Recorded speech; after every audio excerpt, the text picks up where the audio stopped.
ലൈഫിൽ ഒരു തവണയെങ്കിലും എനിക്ക് മാത്രം എന്താ ഇങ്ങനെ ഇഷ്യൂസ് ഉണ്ടാകുന്നത്, അല്ലെങ്കിൽ എൻ്റെ ലൈഫിൽ മാത്രം എന്താ ഇങ്ങനെ പ്രശ്നങ്ങൾ ഉണ്ടാവുമെന്ന് ചിന്തിക്കാത്ത ആൾക്കാരുണ്ടോ?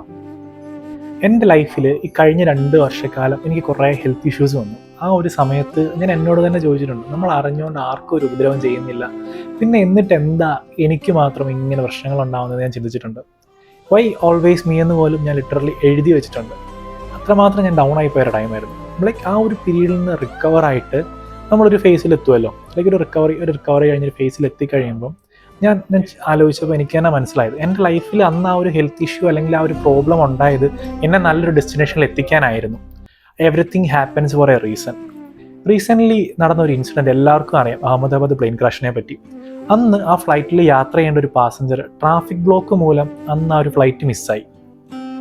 ആ ഫ്ലൈറ്റ് മിസ്സായ ടൈമിൽ അവർ എത്രയധികമായിട്ട് നെഗറ്റീവ് ചിന്തിച്ചിട്ടുണ്ട്. എനിക്ക് എന്തുകൊണ്ട് ഫ്ലൈറ്റ് മിസ്സായി, ട്രാഫിക് കാരണം എൻ്റെ ലൈഫിൽ ഒരു ഇമ്പോർട്ടൻറ്റ് സ്ഥലത്ത് എനിക്ക് എത്താൻ പറ്റില്ല എന്നൊക്കെ ചിന്തിച്ചിട്ടുണ്ടായിരിക്കും. പക്ഷെ കുറച്ച് ടൈമിനുള്ളിൽ തന്നെ ആ ഒരു ട്രാഫിക് ബ്ലോക്ക് കാരണം അവർക്ക് അവരുടെ ലൈഫ് തന്നെയാണ് രക്ഷപ്പെട്ടത്, അല്ലേ? ഇതുപോലെ നമ്മുടെ ലൈഫിൽ ഏതൊരു പ്രശ്നങ്ങളും പ്രതിസന്ധിയും ഉണ്ടാകുമ്പോൾ ലിറ്ററലി അതെന്ന് പറഞ്ഞാൽ നമ്മുടെ ലൈഫിൽ ഓരോ ട്രാഫിക് ബ്ലോക്കുകളാണ്. ചിലപ്പം ഈ ട്രാഫിക് ബ്ലോക്കുകളെല്ലാം നമുക്ക് ലൈഫിൽ കിട്ടുന്ന ഓരോ ബ്ലെസ്സിങ്സ് ആയിരിക്കാം. അപ്പോൾ എവറിത്തിങ് ഹാപ്പൻസ് ഫോർ എ റീസണിൽ തന്നെ വിശ്വസിച്ച് നമുക്ക് മുമ്പോട്ട് പോവാം. അപ്പോൾ വേറൊരു തോട്ടായിട്ട് അടുത്ത വീഡിയോയിൽ കാണാം.